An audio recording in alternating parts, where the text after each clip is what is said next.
Hi, thanks for joining Woodworking Masterclass. I'm Steve and welcome to my workshop. This season we're making two boxes. One is a solid timber box with a raised panel lid, and the other one is a plywood and veneer box, and there are two totally different techniques with construction. Last episode we veneered up some boards for the plywood box and we did all the routing and machining we needed for the solid timber box. So now's time to take it out of the press and we'll see how it went. I use that waxed paper lunch wrap, and this is the reason why. See how easily it just peels off. You know, when I started years ago, we used newspaper and it would take you hours to clean the newspaper up. So that's the go, waxed lunch wrap. It doesn't matter if some stays on. So when it's all unwrapped, that's what you'll have. A top, two ends,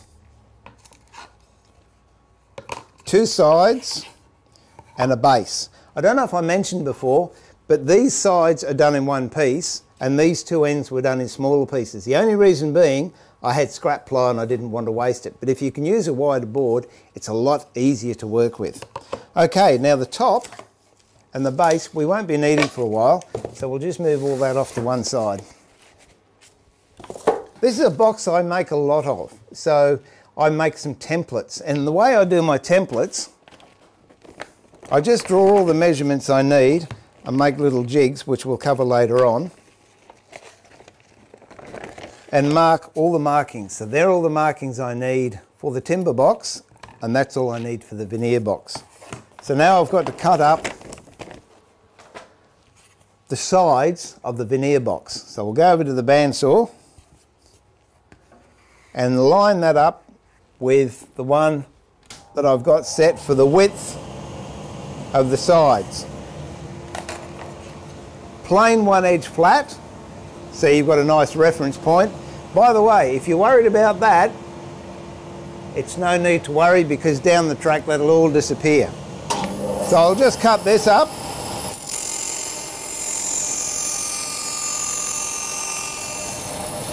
And trim the other one to size. So now I've got two faces, a rear and a front, that are cut to the right width, and two ends. Now they're the right width, but they're not the right length, but we don't worry about the length of those yet. Now's the time to cut the front and the back to length. And the way I do that, again, I've marked on my board the width of the piece that I need. So I'll just go over and dock these off.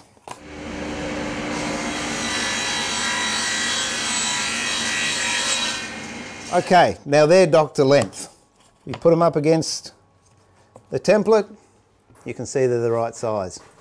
The other thing we have to do now, I'll put that away because I'll lose it otherwise. It's a good idea if you can put all your parts for the one project into a satchel or an envelope. That way you know where they all are. Now the construction of this box, as opposed to the timber box, is a lap joint. So what we've got to do is cut two rebates in the side here and down the bottom, because like the timber box, I'm having a recessed base. And it has to be the width of what the sides are. So grab a marking gauge. You right, Bob? You should see what he's doing there. He's just destroyed a sanding block. You're a good boy, aren't you? Set this to the width. Doesn't matter if it's a little bit wider. And then mark on the inside of the two faces and also along the bottom, as well as along the bottom on the inside of the two ends. And if you were watching last week, what we did before we actually did that, if I'm jumping the gun, is you've got to look at the veneer and work out which is going to be up and which is going to be down.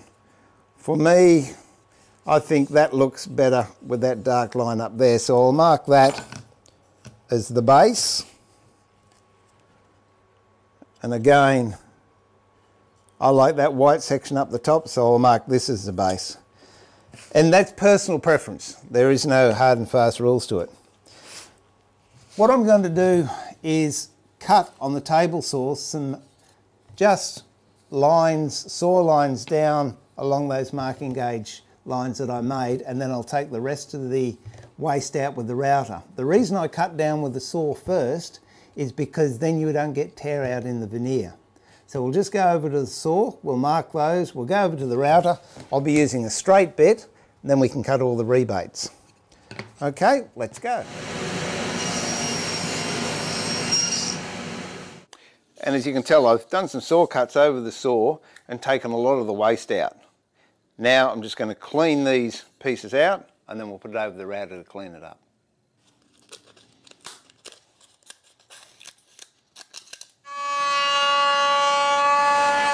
Okay, as you can see, we've now got all the rebates cut.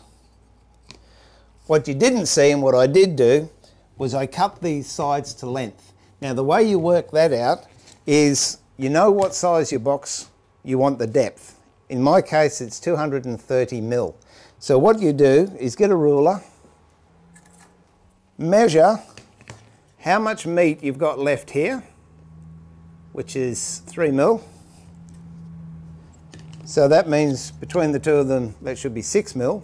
So if I take 6 mil from 230, that'll give me 224 mil, and that's the width I cut these to. So when it's all joined together, the distance from face to face should be 230 mil. Okay, now I'm asked about how do you put boxes together? What special clamps do you need? I'm going to show you the easiest way I've ever seen of putting a box together, and it's so versatile and it's pretty inexpensive as well. So here goes. First of all, we need some glue, then we need some of these. By the way, they're called bench dogs. You can buy them or you can make your own just using bolts. And when we're putting the glue on, I don't want any glue down here, I just want it on the two ends and also on the ends of the end. Let's get some glue. And some glasses, because I don't want to glue my fingers to it.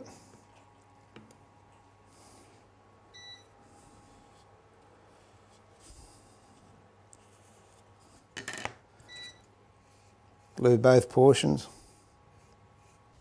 Now we've got that all nicely glued. Let's take a little bit off there. Here's the best clamping method I've ever found. It's called a rubber band. And all you do is place your bits in between the rubber band.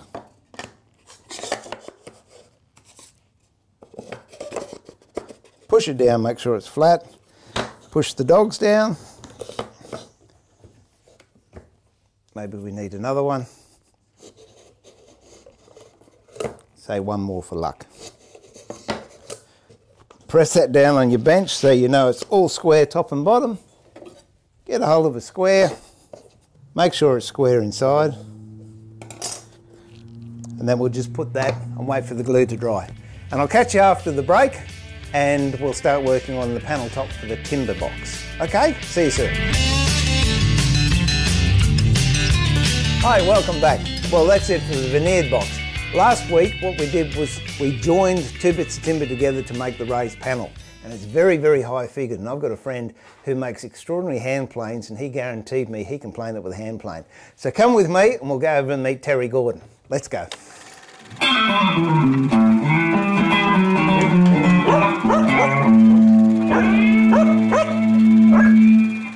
I feel quite privileged today. I'm standing next to the man behind H&T Gordon Planes, Terry Gordon, and in my opinion, Australia's leading plane maker and tool maker. Terry, thanks for taking the time out to have a chat with me. No worries. Mate, I have a look at all the tools you've got on this bench and it's quite impressive. There's what, dado planes, smoothing planes, marking gauges, spoke shaves.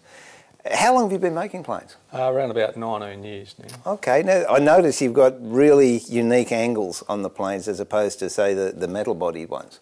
Yeah, that come about when I was starting to make my own furniture. I found the metal plane would tear the timber on this type of curly grain. Yeah. So to cut a long story short, when I was in Malaysia with the Air Force, I was doing some work with the local cabinet makers, and they had planes with higher blade angles. So going with the grain, any angle works, but when you come against the grain, the lower angle can get under and tear the grain. So these guys were up higher angles, and that started me thinking. When I got back home, I started to experiment, and 60 degrees appeared to be the best angle for a strain. And that blade is substantial. I don't know what the weight of that is, but that would be heavier than my normal blade. 6 millimetre thick. Yeah. And is it high-speed steel or mild steel? We use two types of steel. One's high-carbon tool steel, and then a high-speed steel, particularly if we want to use the blade as a scraper on really cranky timbers. So that's an option. You can use the plane bevel down or bevel up as a scraper. Okay, well actually there's an ulterior motive. Why I wanted to talk to you, as well as discuss your tools, which we will later on, is I'm making a box and I've got some really high-figured quilted maple, and I've got a smoothing plane which I bought from you about 5 years ago, I think, and I can use it, but I thought, well, what's the chance of getting the master to show people how to use it? Sure. Terrific. All right, well, I'll step back and I'll let Terry show you how his plane works and the best way to use it for best effect. So, Terry, it's all yours. Okay. First of all, you just have a look, see if there's any general grain direction. It really probably won't matter which way we plane this because the grain is all over the place. So first of all, I'll take my smoother. This time I'm going to put it in bevel down. We use a little block of wood to help us set the plane up to make it easy. My job's to tap that wedge in the middle, and that'll bring the blade through nice and even. That looks pretty good there. We'll give it a try. We may have to do a small adjustment.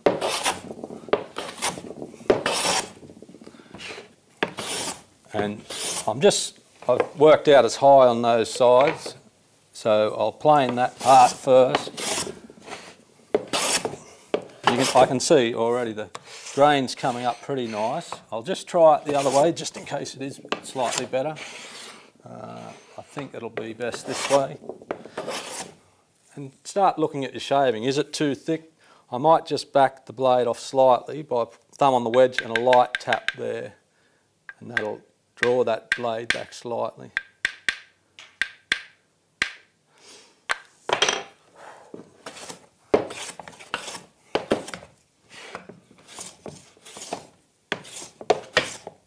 Away we go.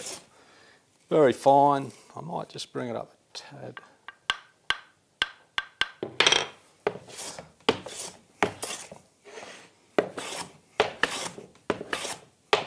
So I can't get to the middle yet because the sides are still a bit high, but I can see that grain's come out really nice.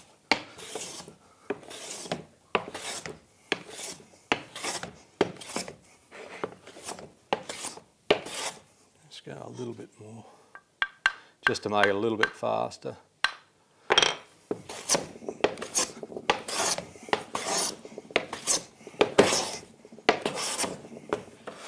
And when you get cranky grains like this, don't push your plane too fast either. That can make a difference in the finish that you get. Now, once I've got it reasonably level, I can work from one side to the other. So, overlapping my cut.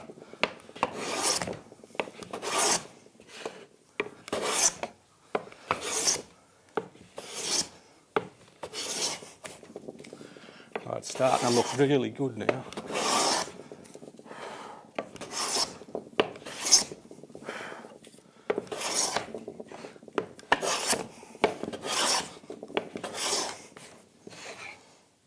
I'm just looking for any piece to tear out. There's a little bit in this spot here.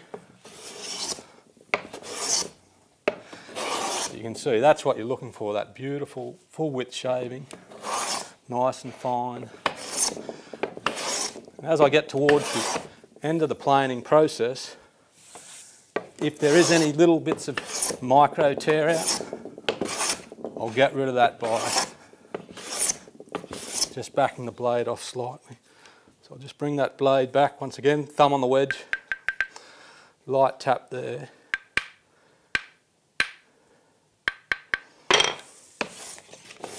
and you're really fine shaving for finishing off. Mate, I'm impressed. That is amazing. And you did that on a wobbly bench. Imagine what you could do on a bench that's solid. Well, it's been a pleasure, Terry. Thank you so much. No problems. I'm back to the workshop and see what Bob's eaten, and I'll see you back in the shed. Hi, welcome back. Well, I really hope you enjoyed that segment as much as I did. Terry's an absolute master with those planes. I bought one about 4 or 5 years ago and I can use it, but not as well as he does. But what we'll do now with this piece of timber that he planed is go over to the router and router a profile on. Now it's got a profile. What you can do is sand it. By the way, if you don't have a router with a profile cutter, that's fine. There are many things you can do.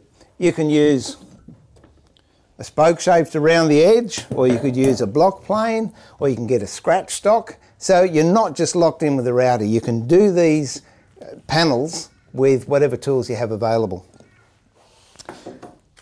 You might find after routing you've got to do a fair bit of sanding, and I know I'm going across the grain here, but sometimes routers leave black marks and you've got to get all those out. And then when you've got it sanded, this flies in the face of convention, but you know what I think about water. Give it a good lick of water. Two things happen. One, you actually get to see what the grain looks like, which is pretty extraordinary. And two, as soon as you wet it, you'll feel the grain start to rise underneath your fingers. Wipe that off. Now that's the purpose for doing it. A lot of times you can do a really good job, and then when you go to stain the job, all of a sudden the timber furs up and you have to sand that back and you lose a lot of colour. So it's a good idea when you're staining or finishing, always give the timber a good lick of water and then rub it back and sand it back with 150, 220, 240 and finally about 400. It depends on the timber. Some timbers you've got to wet once or twice, others maybe half a dozen times. So I'll see how I go with this one.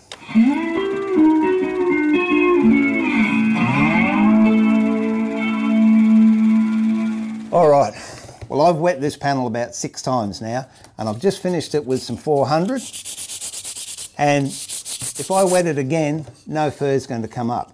And what I'm going to do with this is actually stain it before we put the box together, and I'll explain why when we're doing it. But that's the panel done. Quite nice and smooth, so we'll put that to one side. Now the ends, which we had previously machined with the round over on the inside, a slot to take the panel, and by the way, we'll just do a test fit, and that fits quite nicely. And then the rebate for the base, and the base we veneered the same way as we did the veneer box. Now we have to cut it on the mitre. Now you might have a drop saw, you might have a table saw, you might have a mitre box, you might have one of these. It really doesn't matter what you use, but whatever you use, make sure it's sharp. That's better. I like these because, as I said last episode, even if all the power goes out, it's still going to work. So we'll cut a mitre, and then we cut it to length.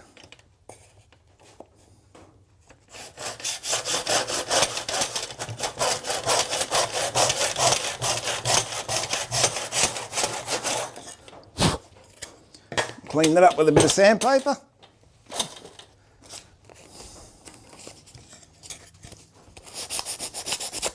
Rid of all the dags. The other thing I do whenever I'm mitering a box is I glue the ends.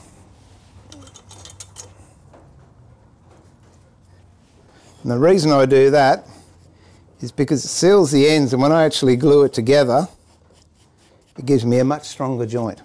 So we've got all these cut and mitered and all the ends are sealed. The slots, we've done a test fit with the top. We'll just see if it's all ready to go. So what we'll do, put the bench dogs up, grab the box clamps,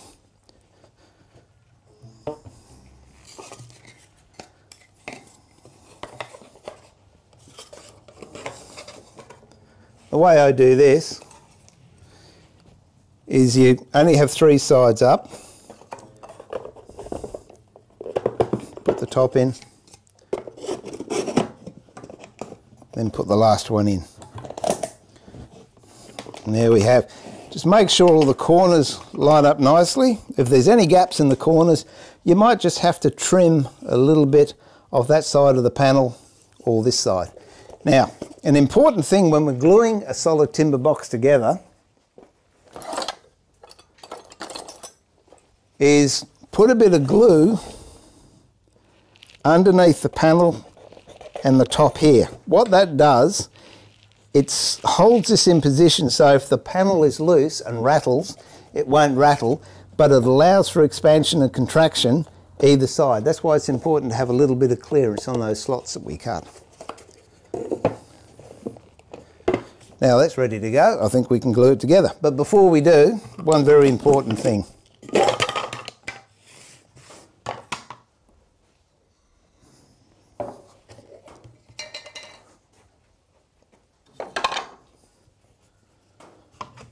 I stain this, and the reason being, if you put a box together with a sliding panel and it's not stained, if it's wet weather, the timber would have expanded. So in the cold weather, when it contracts, you'll have a white line and you won't be able to stain down there very well. So put a bit of stain on the panel before you put it together.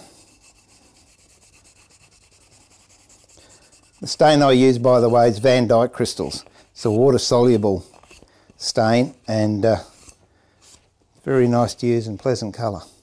All right, so let's just glue it up on the edges.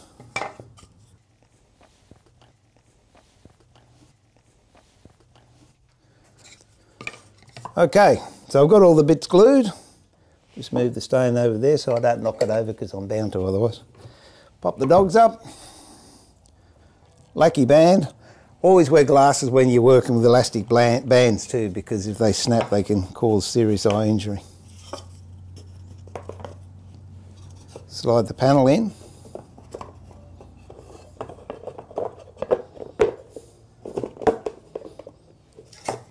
And the final face. Whoops. And then when that happens, you look at your director and you say, "I'm sorry boss, can I do it again?" There we go. Put the dogs down. Grab a couple more bands. Once that first one's on, the rest of them are easy. I believe these are 107s and you can just get them from an office supply place or newsagents. Grab the square again.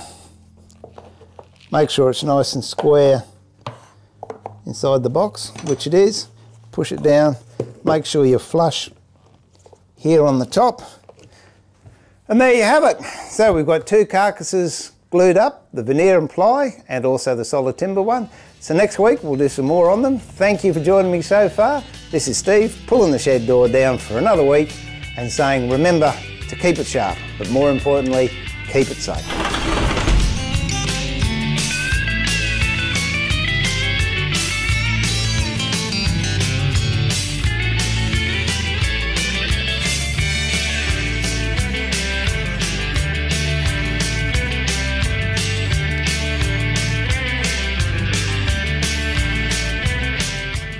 Seasons 1 and 2 of Woodworking Masterclass are now available on DVD.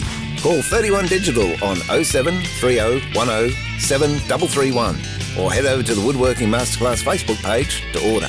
Grab a copy of Woodworking Masterclass on DVD and remember to keep it sharp, but more importantly, keep it safe and enjoy your woodwork. Hi, I'm Steve, Woodworking Masterclass, and I look forward to your company in the shed on the next episode, where we're making two boxes. One is a solid timber box with a raised panel lid, and the other is a plywood with veneer and solid edging. And we're getting to the stage where we can start cutting the tops off and making some stands and really making them look something special. So I look forward to your company in the shed shortly.